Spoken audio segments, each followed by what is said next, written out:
everyone, welcome to our channel. Today we are going to discuss the Insight IS Daily Current Affair of 5th January 2021. The topic that we are going to cover today, mains point of view से 7 news है आज जो हम discuss करेंगे, और prelims point of view से देखा जाए तो 3 न्यूज़ ही आज के डिस्कशन में है। एंड मोस्ट प्रोबेबली मैं जो सेशन है करंट अफेयर का वो मॉर्निंग में ही कम्प्लीटली अपलोड कर देती हूँ, बट स्टिल इस बार जो है आज देखा जाए तो काफ़ी due to my personal reason I was not able to upload it in the morning, so अभी हम कर रहे हैं, so sorry for it. And चलिए तो आज बढ़ते हैं हमारे डिस्कशन की तरफ। दैट इज़ GS2 पेपर से सबसे पहले न्यूज़ है, and the news is related to the budget session.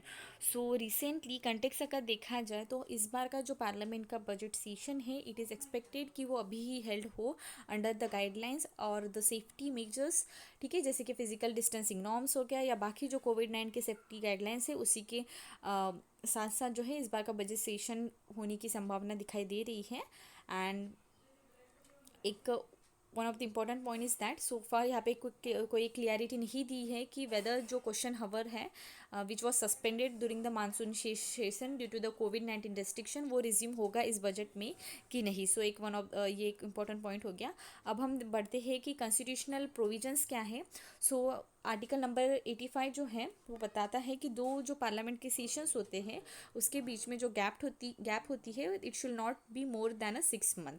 And constitution में कहीं भी स्पेसिफाई नहीं किया गया है कि हाउ मेनी डेज और when the parliament session meeting और the parliament meeting should be conducted.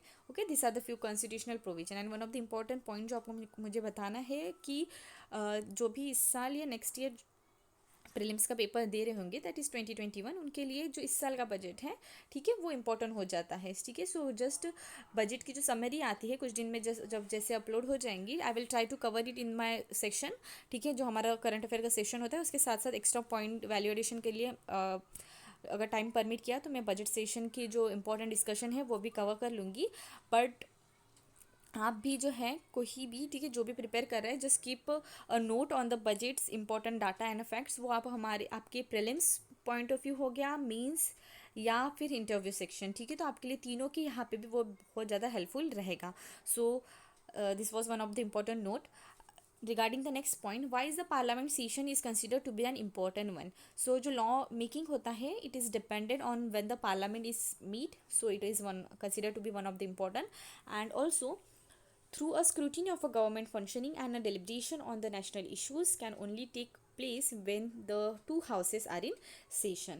And presidentability in the functioning of the parliament is predictability, sorry for the mistake, predictability in the functioning of the parliament is a key to the well functioning democracy. So these are the few points कि why parliament session is considered to be the important one. अब हम देखते हैं next news की तरफ। So supreme court asks a government to repeal the prevention of a cruelty and the animal care and the maintenance of case property animal rules 2017, ठीक है। Supreme court ने government को बोला है कि ये जो 2017 का जो एनिमल प्रिवेंशन ऑफ क्रुएलिटी वाला रूल्स है उसको अमेंड किया जाए, ठीक है। अभी why the supreme court had order so reasons are there. The first reason is that कि ये जो लॉ है वो अलाउ करता है seizure and subsequently confiscation in a goshala of a livestock from the people and who depend on this animal for their livelihood if even before they were found to be guilty towards them, ठीक है, even though they were found to be guilty towards that particular animal, but even though this was a provision कि law allow करता था seizure and subsequently confiscation in the goshala of that particular person. It allow करता है authority को कि वो seize करे to seize the cattle on mere suspension, जो सफ़र जैसा अगर दिखाई दिया कि कहीं भी एक क्रूअर बिहेवियर जो है, क्रूअल ट्रीटमेंट जो है किसी भी जो वहाँ पे एनिमल है, कैटल है, उसको उस पर दिखाई दे रहा हो, ठीक है, अलॉन्ग विद दिस स्लॉटिंग का भी केस हो तो भी तभी भी अथॉरिटी के पास राइट होता है कि वो जो है सीज कर सकते हैं। And because of this farmers जो है लाइव स्टॉक ओनर और a cattle trader loses his animal before being found guilty of the charges of the cruelty. ठीक है, तो this were the three main reason कि why the supreme court order so. अब हम देखते हैं हमारा जो अभी 2017 का prevention of a cruelty of a animal care and the maintenance of a case property animal rules 2017 क्या बताता। तो ये जो रूल है वो फ्रेम किया गया था under the prevention of a cruelty of to the animal act 1960 के अकॉर्डिंग। ये जो 2017 के रूल थे वो अलाउ करते थे मैजिस्ट्रेट को to fortified the cattle of an owner facing a trial under the prevention of a cruelty of to the animal act. Animal are then sent to infirmaries, goshalas, pinjarpol, etc. and this authority can further give some animal for the adoption. ठीक है, तो अगर कुछ भी ऐसा case दिखाई दे रहा हो, ठीक है, क्रुएलिटी वगैरह, देन जितने भी एनिमल्स हो उनको गौशाला या कोई पर्टिकुलर प्लेस में, ठीक है, वहाँ पे लिखा जा रहा था, बस सॉरी, वहाँ पे उनको सेंड किया जा रहा था एंड देन फर्दर उनके एडॉप्शन प्रोसेस जो होती है वो भी अथॉरिटी थ्रू देखी जा रही थी। ठीक है, तो ये एक ओवरऑल सिनारियो हो गया कि किस तरीके से prevention of cruelty to the animal work करता है। एंड अब हम देखते हैं नेक्स्ट न्यूज़ की तरफ। 3 anti conversion laws, what's is the similar, what's different. तो 3 स्टेट और 3 एंटी कन्वर्जन लॉ आए हैं। ठीक है, हमने काफ़ी बार डिस्कस कर भी लिए हैं अभी कौन से स्टेट लाया है। ठीक है, तो वो भी देखते हैं और कंप्लीट एक डिस्कशन भी देख लेते हैं। ठीक है, तो एमपी कैबिनेट ने भी अप्रूव कर दिया है the freedom to the religion bill 2020 as an ordinance. Previously Uttar Pradesh और हिमाचल प्रदेश ने भी ये पास किया था। अभी इन तीनों में सिमिलरिटी क्या है, तो सिमिलरिटी या कॉमन फीचर अगर देखा जाए of the 3 act is the declaration of a such marriage as a null and a void and a penalizing the conversion done without a prior approval of the state. ठीक है, तो marriage के time पे अगर religious conversion दिखाई दे रहा है तो जो उनको वो जो मैरिज होती है उनको नल और वॉइड कंसिडर किया जाता था। ठीक है, सो ये एक कॉमन फीचर है इन तीनों स्टेट के लॉ के according. And what is the differences in them, the differences is that they differ in the quantum of a punishments prescribe and it attribution the burden of a proof that a conversion is a lawful. ठीक है, तो इन तीनों के जो laws है वहाँ पे punishment कुछ डिफर करती है, बट स्टिल उनका जो मेन पॉइंट है that is declaration of a such type of a marriage. ठीक है, दैट इज कन्वर्जन, मैरिज के पर्पज़ के लिए कन्वर्जन करना, ठीक है, रिलीजन का, तो उसको जो है नल एंड वॉइड कंसिडर किया जाएगा। And this complete scenario is consider to be penalize if such conversion is done without the prior approval of the particular states। ठीक है, तो ये एक पॉइंट हो गया regarding the similarities and this is regarding the differences. अब हम देखते हैं प्रायर नोटिस के फैक्टर्स क्या हैं इन तीनों के यहाँ पे। सॉरी, एक मिस्टेक हो गई मुझसे कि ये हमने यहाँ पे जो कॉमन फीचर्स तो डिस्कस कर लिया, पर यहाँ पे डिफरेंसेस डिस्कस करते वक्त यहाँ पे एक पर्टिकुलर प्रायर नोटिस के सेक्टर में भी जो है कुछ डिफरेंसेस हैं। तो प्रायर नोटिस अगर एमपी का देखा जाए तो क्या होता है, 60 डे की प्रायर नोटिस लगती है, डिक्लेरेशन की वो इंटेंशन दिखाई दे रहा है फॉर द कन्वर्जन। एंड जो डिस्ट्रिक्ट मैजिस्ट्रेट होता है, ठीक है, for the conversion is consider to be the valid, उनका अगर अप्रूवल रहा तो for the particular couple for the different religion. Uttar Pradesh का अगर देखा जाए तो prohibition of unlawful conversion of a religious ordinance 2020, तो उनके यहाँ पे भी 60 डेज का नोटिस देना पड़ता है, but also require the magistrate to conduct a police inquiry कि एक उनका रियल इंटेंशन थ्रू ही कन्वर्जन हो रहा है कि नहीं। एंड उत्तर प्रदेश सॉरी हिमाचल प्रदेश का अगर देखा जाए religion of a freedom of religion act 2019 they came into effect last week, तो उनके यहाँ पे 30 दिन की प्रायर परमिशन लगती है and declaration to the intention of the convert. ठीक है, तो ये एक हो गया 3 डिफरेंसेस किस तरीके से प्रायर नोटिस के फैक्टर में इन तीनों बिल के डिफरेंट फैक्टर्स है। ठीक है, अभी ये देखते हैं कि सेकंड कौन सा फैक्टर है जहाँ पे डिफरेंसेस हमें दिखाई देते हैं, वो है हु कैन इन्वेस्टिगेट। अभी इन्वेस्टिगेट के फील्ड में भी कुछ डिफरेंसेस है। तो अभी एमपी में क्या है, section 4 of MP law state करता है that there can not be an investigation by the police officer expect कहीं एक रिटर्न कंप्लेंट नहीं हो, ठीक है, फ्रॉम द पेरेंट्स और the siblings, and no police officer जिसकी रैंक सब इंस्पेक्टर से कम हो वो इन्वेस्टिगेट नहीं कर सकते, एंड सब इंस्पेक्टर तक रैंक रही तो देन दे कैन इन्वेस्टिगेट। ठीक है, हिमाचल प्रदेश के जो लॉ है वहाँ पे क्या है, says that the prosecution can not be initiated without the prior sanction of an officer जिसकी रैंक जो होती है below the rank of a sub divisional magistrate. And UP का जो अगर देखा जाए, allow the same people as allow by the MP law. ठीक है, तो एमपी का जो लॉ में जितने फैक्टर्स है कि जो भी कंप्लेंट होती है वो रिटर्न फॉर्म में होनी चाहिए, and that is from the persons parents और द सिबलिंग्स। ठीक है, तो ये एमपी के लॉ के जैसे ही यूपी के लॉ में भी हु कैन इन्वेस्टिगेट का फैक्टर है। अब हम देखते हैं बर्डन ऑफ प्रूफ के पॉइंट ऑफ व्यू से। तो एमपी के लॉ में क्या है कि एमपी के लॉ में ऐसा पॉइंट मेंशन है कि places on the person converted the burden of the proofing that the conversion was done without any coercion और इनलीगैलिटीज। एंड हिमाचल प्रदेश में भी सेम प्रोविजन है। उत्तर प्रदेश का अगर पॉइंट ऑफ व्यू देखा जाए, it goes further placing it burden of a proof on a person who cause or facilitate the conversion and not an individual। Okay, so ये हो गया किस तरीके से जो यहाँ पे तीन रिलीजियस रिलेटेड बिल्स आए हैं, एंटी कन्वर्जन बिल तीन स्टेट में किस तरीके से सिमिलर है एंड किस तरीके से डिफरेंट है।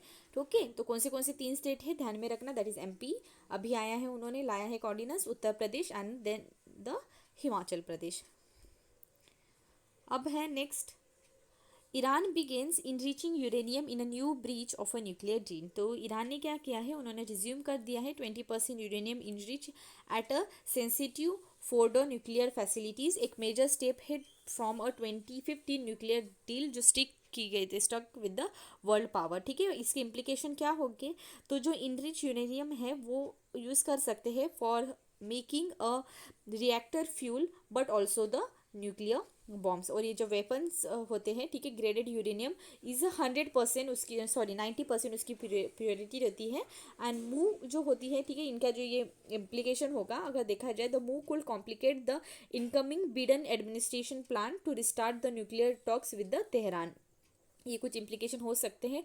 अब हम देखते हैं कि ईरान की चेंजिंग एटीट्यूड किस तरीके से है। तो ईरान जो है विच insists that a nuclear power is a peaceful has rolled back a number of a commitment under this deal, and it has said it is retaliating for the US economic sanction जो उन पे लगे थे that were reinstated in 2019 by the Donald Trump when they were president। ठीक है, और इस complete accord को क्या बोला जा रहा था, the joint comprehensive plan of a action. ठीक है, तो ये एक हो गया कि किस तरीके से ईरान का एक चेंजिंग एटीट्यूड अभी दिखाई दे रहा है। अब हम देखते हैं कि what is enrich uranium.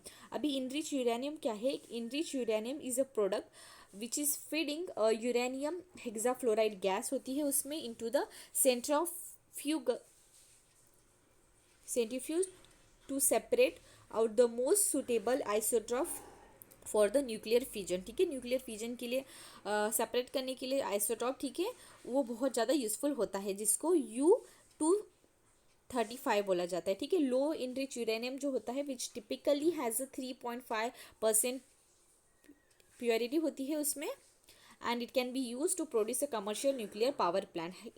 Highly enrich जो यूरेनियम होते हैं उनका कंसंट्रेशन 20% होता है और उससे ज़्यादा होता है, वो रिसर्च सेक्टर्स में जो है रिएक्टर में यूज़ करे जाते हैं। ठीक है, तो this is idea about enrich uranium. अब हम यहाँ पे देखते हैं how is a scientific separator uranium atom U-235 and U-238 differ करता है। ठीक है, तो यहाँ पे एक फिगर दिया गया है।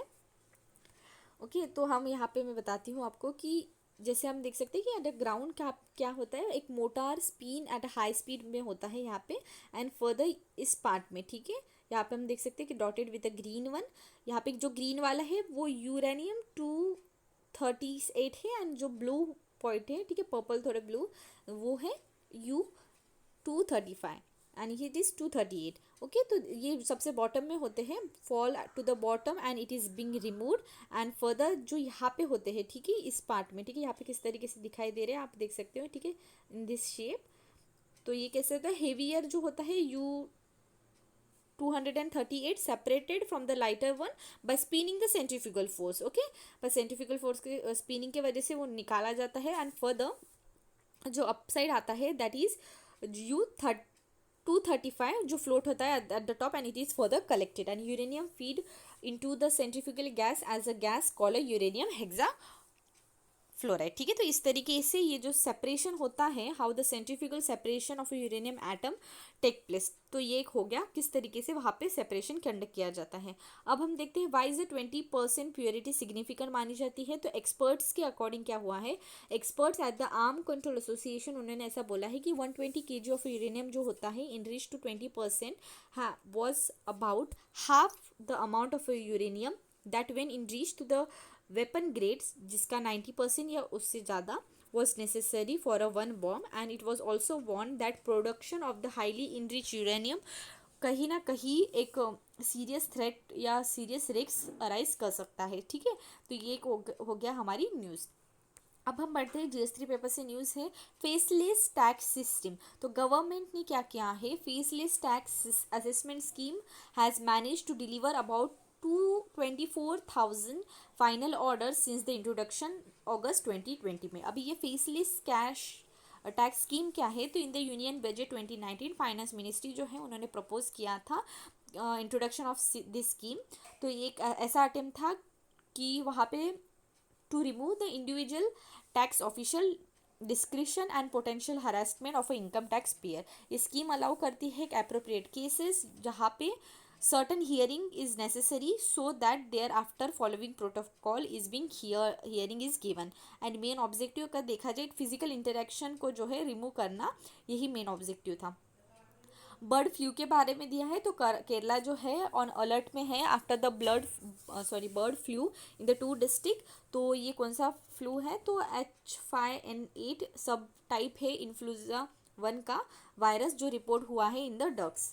एंड ये जो एविनियन इन्फ्लुएंजा बर्ड फ्लू है, इसके बारे में अगर देखा जाए तो वायरल इन्फेक्शन होता है जो इन्फेक्ट करते हैं not only the bird but also the human and other animals, and most of the जो वायरस है रेस्ट्रिक्ट होता है to the bird species, and it highly contagious viral disease है जो इन्फेक्ट करता है several species of a food producing birds. ठीक है, जैसे कि चिकन हो गया, टर्की हो गया, ठीक है, इस तरीके से as well as the pet birds and wild birds. Occasionally mammals including human इस वायरस से इन्फेक्ट हो सकते हैं। एंड जो इन्फ्लुएंजा ए वायरस होता है वो क्लासीफाई किया गया है into sub types on the two surface protein that is hemagglutinin and neuraminidase. ठीक है, तो ये दो उसके सब कैटेगराइजेशन है।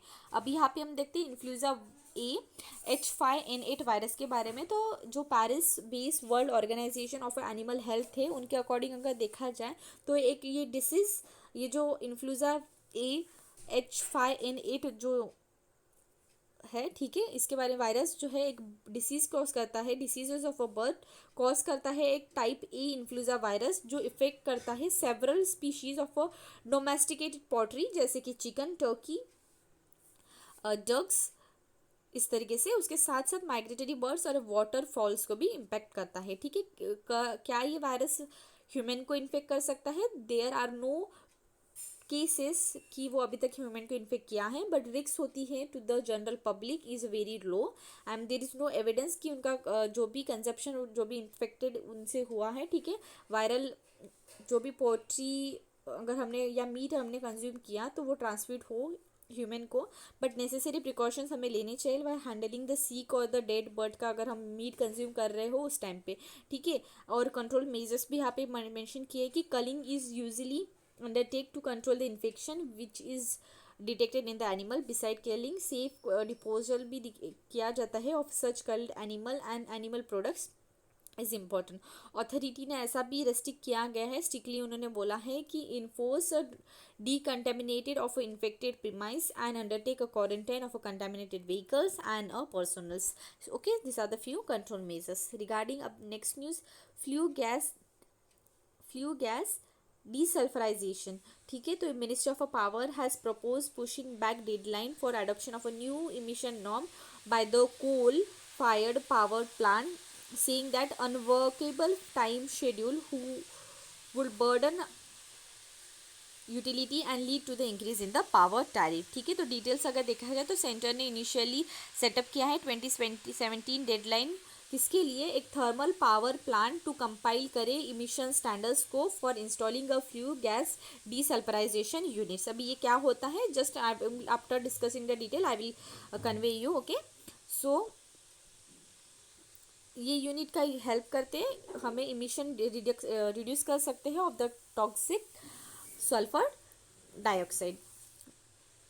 They can later charge to various deadline and the different regional ending 2020 तक under this proposal. and target अगर देखा जाए इस ये पूरा installation का should be maintain a uniform ambient air quality across the country and not a uniform emission norms of the thermal power plant. अभी ये फ्यूल गैस सल्फरेशन क्या होता है, रिमूवल होता है of a sulphur dioxide. It is called as a fuel gas desulphurisation and it seeks a removal gaseous pollutant that is SO2 from, कहाँ से, from the exhaust fuel gas जो generate होता है from the furnace boilers and other industrial processes. ठीक है, ये हो गया फ्यूल गैस डिसल्फराइजेशन. ठीक है, तो यहाँ से सल्फर डाइऑक्साइड को रिमूव किया जाता है. कॉमन मेथड्स देखा जाए तो wet scrubbing using a slurry. किसकी स्लरी? अल्काइन सॉपरेंट, यूजुअली लाइमस्टोन या लाइम की होती है. Spray dry scrubbing using a similar sorbent slurries. Wet slurries acid process भी होती है जहाँ पे रिकवरिंग की जाती है सल्फर की in the form of a commercial quantity. And SNOx fuel gas desulphurisation भी होता है, रिमूवल प्रोसेस है of a sulphur dioxide, nitrogen dioxide and a particulate form of a fuel gases. And dry sobering injection system भी होती है जो introduce की जाती है powered hydrate Lyme's into the exhaust ducts कि वो एलिमिनेट करे SO2 और SO3 from the process emission. ठीक है, तो ये एक प्रोसेस हो गया. स्टैटिक पार्ट है, उतना उसमें कुछ एक्सप्लेन करने लायक नहीं था. ठीक है, अभी फैक्ट फॉर द प्रीलिम्स देखते हैं. पैंगोलिन के बारे में तो Odisha forest department has states कि देर इज़ नीड की एक स्ट्रिक्ट मॉनिटरिंग की जाए on a social media platform कि वो चेक करे pangolin poaching and a trading. तो की फैक्ट है, पैंगोलिन क्या है, एक only scaly mammal on the planet according to the series के अकॉर्डिंग क्या है, it is also the most illegal trade vertebrates हैं in the class of a mammalians. ठीक है, 8 स्पीशीज होते हैं इसके अक्रॉस द वर्ल्ड एंड 2 जो है उसके स्पीशीज वो इंडिया में फाउंड है, that is the Chinese pangolin जो मोस्टली नॉर्थ ईस्ट इंडिया के पार्ट में है. Next one is the Indian pangolin. Chinese pangolin जो है क्रिटिकल इंडेंजर्स है एंड इंडियन पैंगोलिन जो है वो इंडिजर स्पीशी में है. And they both are in the schedule 1 category जो वाइल्ड लाइफ प्रोटेक्शन एक्ट 1972 के अंडर में आते हैं. अब है India's Arctic expedition to resume in the June. तो India embarked upon the Arctic research by launching a first scientific expedition to the Arctic in the first week of August 2017 using the International Research Facility in the Spitsbergen island of a Norway. Subsequently India ने जो है send किया है scientist की team every summer and winters कि वहाँ पे उनकी आर्टिक पे स्टडी की जाए. ठीक है, वहाँ की कैसी हाइड्रोकेमिस्ट्री है या माइक्रोबायोलॉजी या अदर डिफरेंट एटमॉस्फेरिक साइंसेस.